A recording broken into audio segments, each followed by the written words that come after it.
कल्पना कीजिए, एक छोटा सा बालक जिसकी भूख इतनी बड़ी थी कि उसने पूरा सूरज ही निगलने की कोशिश कर दी।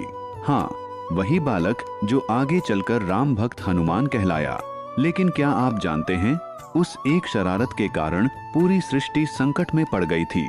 देवता घबरा गए थे और वायुदेव क्रोध में आकर पूरी दुनिया की सांस रोक बैठे थे।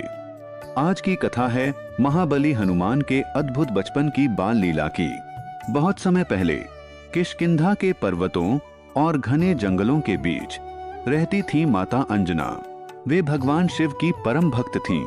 एक दिन उनकी कठोर तपस्या से प्रसन्न होकर भगवान शिव ने उन्हें वरदान दिया कि उनके यहाँ जन्म लेगा अद्भुत शक्ति वाला दिव्य बालक।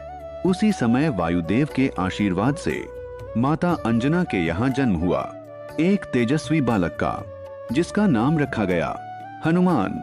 लेकिन किसी को अंदाजा भी नहीं था कि यह छोटा सा बालक एक दिन संसार का सबसे महान भक्त बनेगा। एक सुबह आसमान में लाल रंग का सुंदर सूरज उगा। छोटे हनुमान ने उसे देखा और मुस्कुराते हुए बोले, वाह, कितना सुंदर लाल फल है, मुझे बहुत भूख लगी है। और अगले ही पल छोटे हनुमान आकाश की ओर छलांग लगा देते हैं। उनकी छलांग इतनी शक्तिशाली थी कि वह तेजी से आकाश की ओर उड़ने लगे। देवता आश्चर्य से देखने लगे। हनुमान सीधे सूर्य देव की ओर बढ़ रहे थे। यह बालक कौन है जो मेरी ओर बढ़ता चला आ रहा है? लेकिन हनुमान तो उसे फल समझ बैठे थे। हनुमान, मैं अभी तुम्हें खा जाऊंगा। देवताओं के बीच हलचल मच गई। अगर सूरज को कुछ हो गया तो पूरी सृष्टि अंधकार में डूब जाएगी। देवताओं के राजा इंद्र घबरा गए। उन्होंने तुरंत अपना वज्र उठाया। यह बालक सृष्टि के लिए खतरा बन सकता है। और अगले ही क्षण इंद्र ने वज्र से प्रहार कर दिया। वज्र हनुमान के जबड़े पर लगा और बालक हनुमान आकाश से गिरकर पर्वत पर आ गिरे। उसी चोट के कारण उनका नाम पड़ा हनुमान, जिसका अर्थ है जिसका हनु यानी जबड़ा घायल हुआ हो। जब वायुदेव ने अपने पुत्र को घायल देखा तो उनका हृदय क्रोध और दुख से भर गया। वायुदेव बोले, अगर मेरे पुत्र को कष्ट दिया गया है तो मैं भी संसार को सांस नहीं लेने दूंगा। और फिर वायुदेव ने पूरी पृथ्वी से हवा खींच ली। पृथ्वी पर हर जीव तड़पने लगा। देवता घबरा गए। पूरी सृष्टि संकट में पड़ गई। तब सभी देवता वायुदेव को शांत करने आए। सबसे पहले ब्रह्मा जी ने हनुमान को आशीर्वाद दिया, यह बालक अजेय होगा, कोई भी अस्त्र शस्त्र इसे नुकसान नहीं पहुंचा सकेगा। फिर इंद्र बोले, आज से मेरा वज्र भी इस बालक को कभी हानि नहीं पहुंचा सकेगा।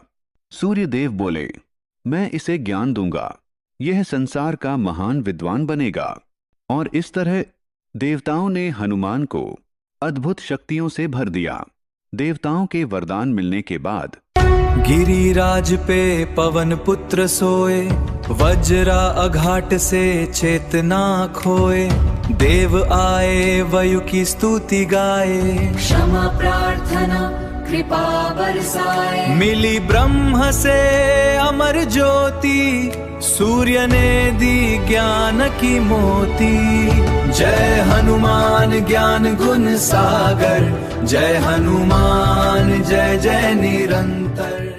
छोटे हनुमान अब और भी अधिक शक्तिशाली हो चुके थे, लेकिन वे अभी भी एक मासूम और बेहद शरारती बालक थे। एक दिन घने जंगल में कई महान ऋषि अपने आश्रम में गंभीर तपस्या कर रहे थे। चारों ओर शांति थी, पक्षियों की मधुर आवाज और मंत्रों की गूंज। तभी छोटे हनुमान वहां पहुंच गए। हनुमान, अरे ये सब आंख बंद रखे क्या कर रहे हैं? जिज्ञासा और शरारत में हनुमान ने एक ऋषि की कमंडलू उठा ली और फिर किसी ऋषि की जपमाला छिपा दी, किसी की मृगजर्म खींच ली और कभी तो वे पेड़ों पर बैठकर ऋषियों की आवाज की नकल भी करने लगे। एक दिन एक ऋषि गहरी ध्यानावस्था में बैठे थे।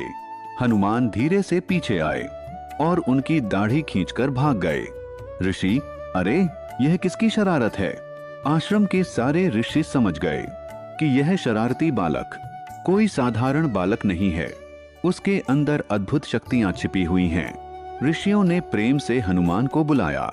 ऋषि बोले, वत्स, तुम बहुत शक्तिशाली हो, लेकिन यदि तुम्हें अपनी शक्तियों का ज्ञान अभी से रहा तो तुम अनजाने में ही संसार में बड़ा उपद्रव कर सकते हो।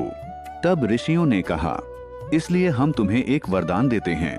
आज से तुम अपनी शक्तियों को भूल जाओगे और तुम्हें अपनी शक्ति तभी याद आएगी जब कोई तुम्हें उसकी याद दिलाएगा।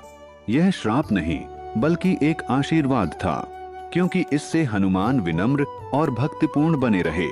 और यही कारण था कि वर्षों बाद जब रामायण में समुद्र पार करने का समय आया, तब जांबवान ने हनुमान को उनकी शक्ति याद दिलाई और उसी क्षण हनुमान ने अपनी असली शक्ति पहचानी और इतिहास रच दिया।